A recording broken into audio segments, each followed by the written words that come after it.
Bonjour à toutes et à tous, je suis très heureux de vous retrouver en ce jour de Pâques. Belle fête de Pâques à toutes et à tous. Nous allons bien évidemment revenir sur le sens de cette fête aujourd'hui avec notre invité qui est Monseigneur Jean Cockrols, évêque auxiliaire de Bruxelles. Monseigneur, bienvenue. Merci. Alors, avant de développer un petit peu ce sujet, peut-être une petite piqûre de rappel qui va nous rappeler justement ce qu'est au fond la fête de Pâques. Regardez.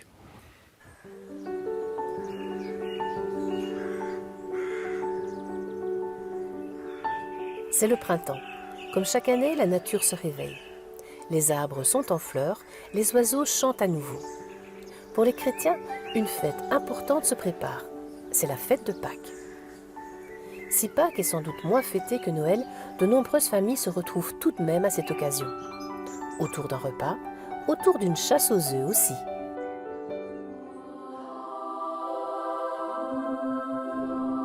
Pour les chrétiens, Pâques est la fête la plus importante de l'année. Jésus est ressuscité. Cet événement incroyable, c'est le cœur de la foi des chrétiens. Tout commence le jeudi soir, jeudi saint. Jésus lave les pieds de ses disciples, ses amis. Puis il partage un dernier repas avec eux avec du pain et du vin. Ensuite, il s'en va. Plus tard dans la nuit, il se fait arrêter par les soldats romains. Et le lendemain, il est tué, cloué sur une croix. C'est le vendredi saint. Son corps est ensuite déposé dans un tombeau. Mais le dimanche, des femmes arrivent au tombeau. Elles découvrent qu'il est vide. Le corps n'est plus là. Par la suite, Jésus va réapparaître à plusieurs reprises. Il est ressuscité. C'est ce mystère qui est célébré en ce week-end de Pâques, en Belgique et dans le monde entier.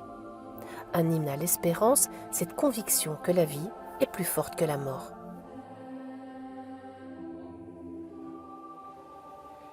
Voilà pour ce petit rappel en images. Alors, Monseigneur Cockrols, bonne fête de Pâques, évidemment, à vous également.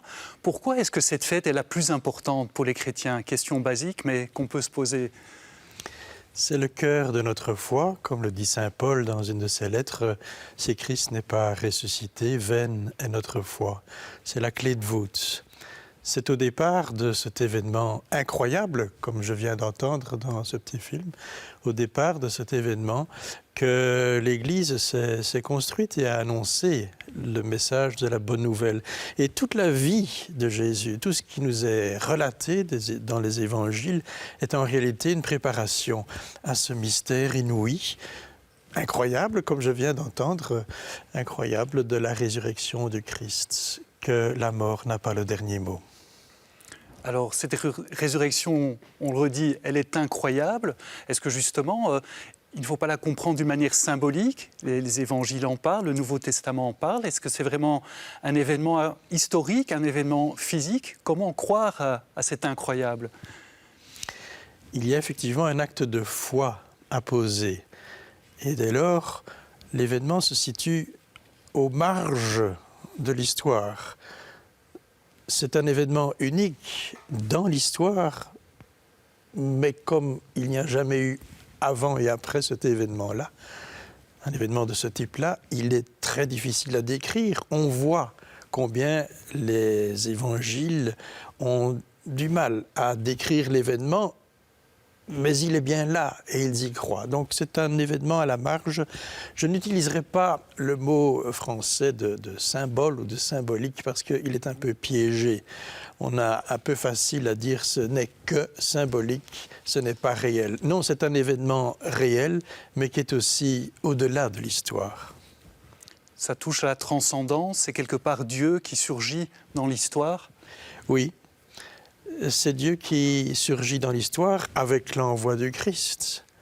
Et donc toute la vie du Christ est une lente montée vers Jérusalem, vers le mystère de sa mort, parce qu'il n'y a pas de Pâques sans le vendredi saint, sans le mystère de la mort, de la descente aux enfers, comme le dit une profession de foi, sans ce mystère de Dieu qui descend jusqu'au plus bas, dans le mystère de la mort pour en surgir comme le vivant.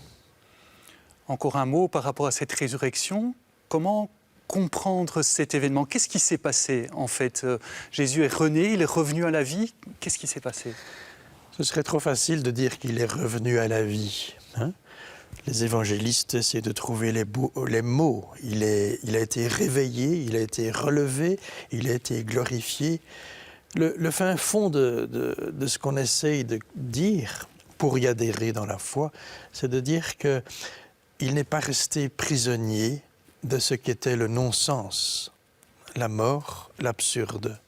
Et cette conviction profonde qu'il est le premier à signifier cela, et que nous soyons entraînés dans cette réalité que la mort, mais aussi le mal, la souffrance, la peine, n'auront plus jamais le dernier mot. Ça, c'est le cœur de la foi chrétienne et qui fonde, comme je l'ai aussi entendu dans cet excellent petit film, l'espérance chrétienne. Si la mort n'a pas le dernier mot, nous pouvons continuer à espérer. Alors justement, Pâques, c'est non seulement la résurrection, c'est déjà la mort. Pâques veut dire d'ailleurs le passage, le Christ qui passe de la mort à la vie. On dit que le Christ est mort pour nous. Là aussi, qu'est-ce que ça veut dire ?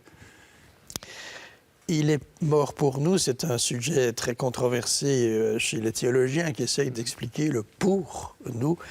Mais ce qui est certain à retenir, c'est que ce mystère de mort et de résurrection, si nous le voulons bien, si nous y adhérons dans la foi, nous le faisons nôtre.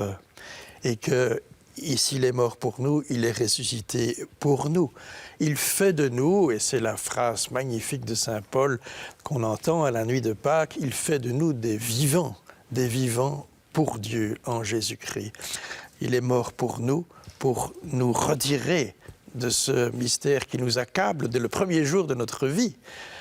Nous sommes des êtres pour la mort, mais il veut transfigurer cela en être pour la vie. Alors justement, vous citez saint Paul. Saint Paul écrit aussi que par le baptême, nous avons été plongés dans la mort du Christ, avec le Christ, pour que nous vivions une vie nouvelle à son image. C'est quoi cette vie nouvelle ? Voilà, vous dites, Jésus nous amène dans sa vie à lui. Ça consiste en quoi concrètement, cette vie nouvelle ? C'est une affaire de tous les jours et de chaque instant de notre vie. La souffrance, la peine, nous accable encore, nous environne.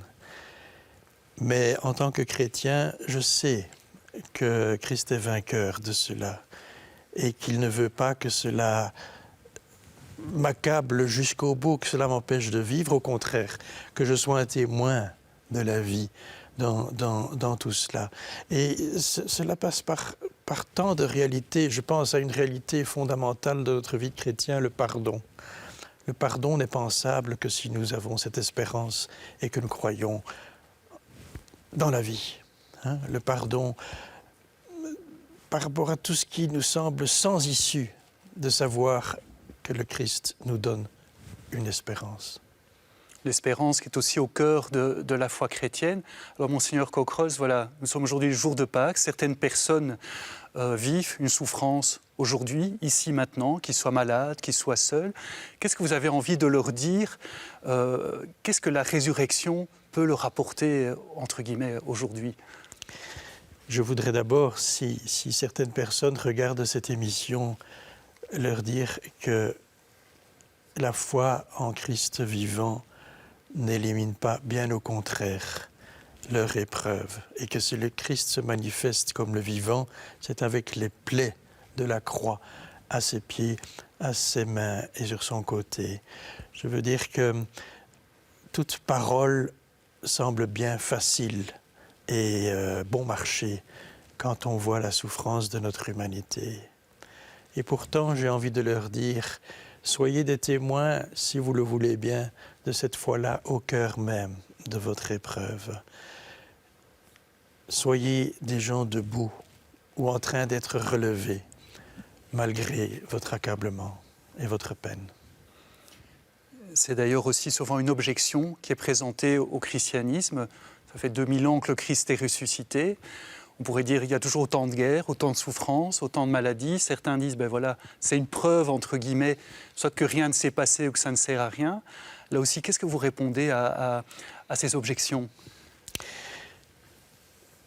Je réponds d'abord que cette question, Jésus l'a posée lui-même sur la croix. « Mon Dieu, pourquoi m'as-tu abandonné ?» Et ce cri qui retentit sur le Golgotha, eh bien, ce cri continue à retentir dans l'histoire de notre humanité. Mais j'ai envie de dire aussi que ce cri a reçu une réponse, pas au moment même, mais le dimanche à l'aube de la résurrection. Hein. Et donc, oui, je ne nie pas que le monde est accablé par la souffrance. J'ai été tout récemment en Ukraine, on pourra peut-être en reparler. Je vois la souffrance de tellement de gens, dans tellement de pays de notre monde. Et pourtant, c'est le « et pourtant » qui forme, je dirais, qui est la force de notre foi chrétienne. Et pourtant. Les chrétiens sont appelés à témoigner de cette foi. Ça, c'est aussi dans l'Évangile, dans le Nouveau Testament. Comment concrètement les chrétiens et l'Église catholique peut-elle témoigner de cette résurrection aujourd'hui? Dans tous ses engagements, elle est témoin de cela, que la vie a et aura le dernier mot.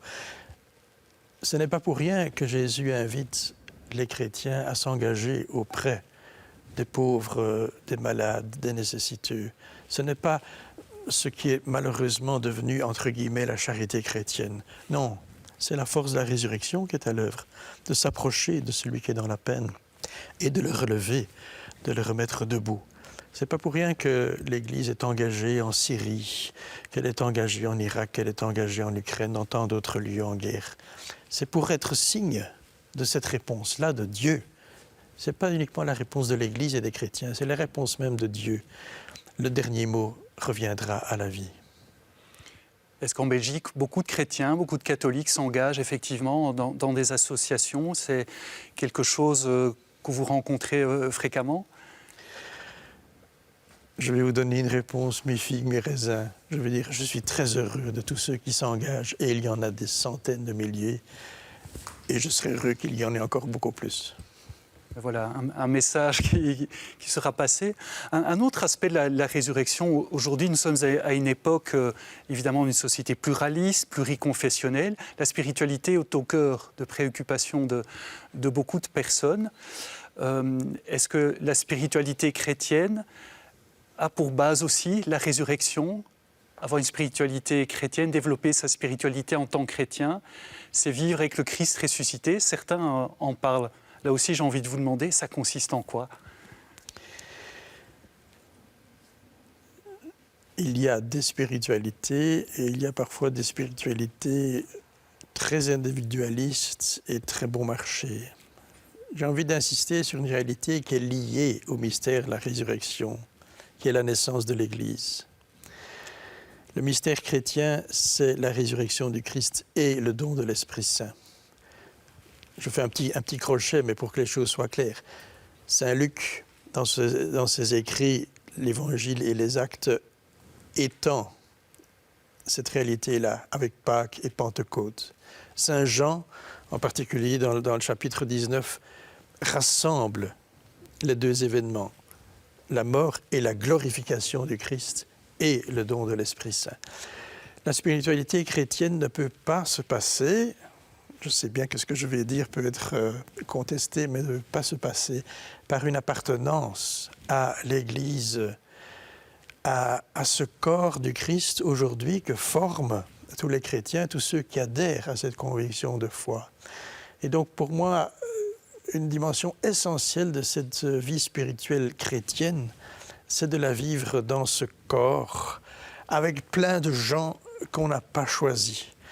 Et, excusez-moi, donc aussi avec des gens qui, je vais rester poli, nous enquiquinent. Ça, c'est la réalité de l'Église. Hein? Et c'est là où l'Esprit est présent, et c'est l'Esprit qui forge notre unité. Donc, dans le mot spiritualité, il y a le mot esprit, mais je voudrais qu'on ramène tout à cette dimension fondamentale, l'Esprit Saint donné à l'Église. C'est dans la force de l'Esprit que le Christ a été ressuscité d'entre les morts. C'est dans la force de l'Esprit Saint que nous vivons notre vie chrétienne. Le pape François dit d'ailleurs que c'est aussi dans la force de l'Esprit que l'Église peut être renouvelée. On sait que depuis le début de son pontificat, il y a 10 ans, il a vraiment à cœur de renouveler, de réformer l'Église sur certains points. Vous êtes d'accord, l'Église aujourd'hui a besoin d'être réformée? Au Concile Vatican II, il y a déjà plus de 60 ans, on a utilisé cette belle expression latine « Ecclesia semper reformanda est ». L'Église a toujours besoin d'être réformée. Ce n'est pas donc depuis avant-hier ou depuis l'avènement du pape François qu'il s'agit de la réformer. C'est un corps vivant. C'est un corps qui, comme un arbre, continue à pousser, à faire grandir ses branches pour donner de beaux fruits, de belles feuilles. Donc oui, l'Église a besoin de se repenser, mais toujours avec comme point de mire, je ne suis pas là pour me servir moi-même, je suis là pour annoncer le Christ et pour le servir dans les pauvres. Toujours et encore cette certitude que l'Église n'est pas là pour elle-même. Mais effectivement, il y a aujourd'hui tant de choses qui méritent d'être revues, d'être discutées. Mais j'ai un petit peu peur parfois qu'on se braque sur les moyens et sur ce qui vaut la peine d'être discuté et qu'on oublie un peu la perspective. Quelles que soient les circonstances, quelles que soient les méthodes, quelles que soient les structures, l'essentiel est là. Annoncer le Christ ressuscité et le servir. Et le célébrer, bien sûr. C'est ce que le pape François appelle une Église en sortie. Il appelle vraiment l'Église à être au cœur du monde. Certains ont peur que du coup la doctrine passerait à un deuxième plan. D'autres s'en réjouissent au contraire. Est-ce que la doctrine aussi, l'enseignement de l'Église, doit être réformé ou est-ce que c'est vraiment la pastorale qui est première? Vous êtes théologien, M. Urings, et je vois que vous lisez, vous avez de bonnes lectures. C'est un sujet effectivement très discuté, l'articulation entre doctrine et pastorale. J'ai fait quelques études de théologie et je connais la doctrine, mais personnellement, je suis très soucieux que la vie de l'Église s'enracine dans une réalité. On peut avoir les meilleures doctrines possibles s'il n'y a pas des gens pour la mettre en œuvre, pour la vivre, pour la goûter, pour dire combien elle est belle, tout ça ne sert à rien. Donc, pour moi, l'engagement de pasteur prime, mais dans la fidélité à la doctrine qui s'inscrit dans la tradition vivante de l'Église. Une tradition est vivante, donc c'est là la base aussi. L'Église est constamment en évolution pour mieux répondre aussi aux défis de notre temps. Bien sûr. Les défis d'aujourd'hui ne sont pas ceux de guerre et aujourd'hui les défis changent terriblement vite. Je pense à un défi qui fait l'actualité ces semaines-ci, l'intelligence artificielle. Comment est-ce que l'Évangile a situé par rapport à cette réalité tout à fait nouvelle de notre temps? Voilà, un sujet pastoral intéressant. Il y a énormément de sujets, évidemment, de société, débats de société, comme à chaque époque. Est-ce que, d'après vous, Monseigneur Cockerels, c'est l'Église, dans notre société, encore une fois pluralisée, pluraliste, est-ce que l'Église a une légitimité à s'exprimer sur des sujets de société qui ne toucheraient pas, a priori, directement la spiritualité ou la religion? Je pense que tous les sujets qui concernent la vie de la personne humaine, ses désirs, ses recherches, concernent la vie de la foi. Et donc, je n'aime pas beaucoup découper les choses, ça c'est pour vous, ça c'est pas pour vous. C'est sûr que moi je n'ai pas de parole à donner sur un feu rouge, un feu orange et un feu vert, faut-il changer les couleurs? Je raconte une bêtise là. Mais sur les choses essentielles, où l'homme a besoin de se situer, qu'est-ce qui fait sens dans ma vie? Eh bien, je pense que ça vaut la peine de poser ces questions aussi dans la prière et en demandant qu'est-ce que le Seigneur, dans sa parole, vient m'interpeller dans telle ou telle situation nouvelle. Donc, loin de moi l'idée de dire que l'Église doit rester enfermée dans des idées toutes faites, bien figées, bien bétonnées. Non, beaucoup de choses peuvent être revues, mais toujours à la lumière de la parole de Dieu et dans la motion de l'Esprit Saint, pas en se prenant pour Dieu soi-même. Monseigneur Cockerels, il y a quelques semaines, vous l'avez évoqué, vous avez effectué un voyage en Ukraine avec quelques autres évêques belges. Quelle situation avez-vous trouvé sur les terrains? Où avez-vous été concrètement? Donc avec trois autres évêques belges, nous nous sommes rendus à l'invitation de l'église là-bas, l'église catholique. Nous sommes allés à Kiev, qui est la capitale, et ensuite à Lviv, une ville plus à l'ouest du pays. On a rencontré évidemment des officiels, que ce soit de la société civile, que ce soit de l'église catholique, avec ses deux branches, latine et gréco-catholique. Nous avons rencontré aussi des représentants de l'église orthodoxe, du patriarcat de Kiev. Mais l'essentiel a été d'être sur le terrain auprès des gens. Je dois dire que ce qui m'a le plus ému, ce sont ces longs moments que nous avons passés dans les cimetières, où on voit les photos de ceux qui sont enterrés, là et là et là, tous des visages de jeunes, 20 ans, 25 ans, 30 ans. C'est tragique. Et quand un curé nous a donné à chacun un shrapnel, un morceau d'obus explosé en souvenir, on comprend alors mieux le dégât que peuvent faire les obus, puisqu'un shrapnel, vous le tenez en main, ça vous coupe la main. Passer un temps, manger, partager un repas avec une maman d'un gars qui s'est fait descendre au front, je peux vous dire que ça prend aux tripes. Et là, on voit, au-delà des grandes discussions, faut-il ça, ça et ça, Poutine, Zelensky, tout ça, ça passe à l'arrière-plan. On voit la souffrance de beaucoup de gens à la base.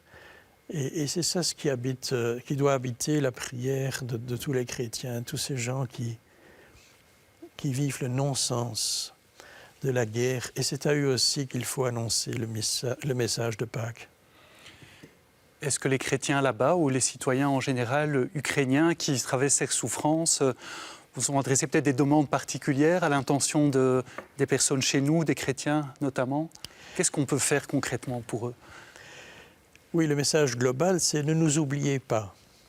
C'est vrai que cette guerre dure, donc le message premier, c'est « ne nous oubliez pas ». Deuxièmement, ils sont très reconnaissants pour l'accueil que nous avons fait de dizaines de milliers de réfugiés ukrainiens, mais ils nous ont aussi demandé, et je me permets d'insister là-dessus, ils nous ont dit « renvoyez-les nous ». Permettez que ces gens qui sont réfugiés chez vous reviennent. Nous avons besoin d'eux pour reconstruire l'Ukraine. C'est sûr qu'au plan matériel, il y aura beaucoup à faire dans les années qui viennent. Mais cette solidarité avec les églises doit aussi être une solidarité fraternelle. Et c'est ce dont nous avons voulu être signe. Nous sommes chrétiens ensemble et nous annonçons le même message. Nous devons nous parler et nous devons prier les uns pour les autres. Monseigneur, vous évoquez les réfugiés ukrainiens qui sont chez nous. Il y a bien d'autres réfugiés aussi qui sont présents en Belgique, qui viennent d'autres pays. On sait, la Syrie, l'Afghanistan, des pays africains. Ils sont parfois beaucoup moins accueillis que les réfugiés ukrainiens. Comment l'Église catholique en Belgique réagit-elle par rapport à cette crise des réfugiés? Qu'est-ce que, comme citoyens, nous devrions aussi pouvoir faire? Je crois qu'une première chose à faire, et qui est peut-être moins évidente qu'elle n'en a l'air, c'est d'être bien au courant de ce qui se passe, de prendre la mesure de tous ces mouvements de population et pourquoi tout cela se passe-t-il. À Bruxelles, là où j'ai la chance de vivre, c'est parfois moins compliqué parce qu'on a le nez dessus. En tout cas, quand on va se promener au petit château, on voit ce que signifie cet afflux de réfugiés. Je dirais qu'en tant que chrétien, c'est d'abord une attitude de non-peur et de non-instrumentalisation de cette question. Je pense que nous avons affaire à être très vigilants à cela. Évidemment que cette question, globalement, s'inscrit dans l'avenir de notre planète, des mutations de population, des articulations entre les continents, etc. Mais il y a là des hommes et des femmes, des noms et des prénoms, et nous devons être d'abord soucieux de ceux qui arrivent, sans porter de jugement d'abord sur les raisons de leur arrivée. Je peux vous assurer, en ayant quand même déjà rencontré beaucoup de ces réfugiés, que ce sont des gens qui ont le désir de vivre, soif de vivre. Monseigneur, on arrive tout doucement à la fin de cette émission. Quel message encore aimeriez-vous donner à tous ceux et toutes celles qui nous regardent, qu'ils soient chrétiens d'ailleurs ou d'autres confessions ou non-croyants? Qu'est-ce que vous aimeriez leur dire en ce jour de Pâques? L'espérance ne trompe jamais. Soyons, quelles que soient nos convictions, des hommes et des femmes d'espérance et choisissons pour la vie en toutes circonstances. Monseigneur Cockrols, merci beaucoup d'avoir été avec nous pour ce jour de Pâques. Merci aussi encore à vous d'avoir été avec nous. Je vous souhaite encore une fois une très belle fête de Pâques. Si vous souhaitez revoir cette émission, eh bien rendez-vous sur la plateforme Ovio de la RTBF ou sur le site catobel.be. Merci d'avoir encore été avec nous aujourd'hui et à très bientôt.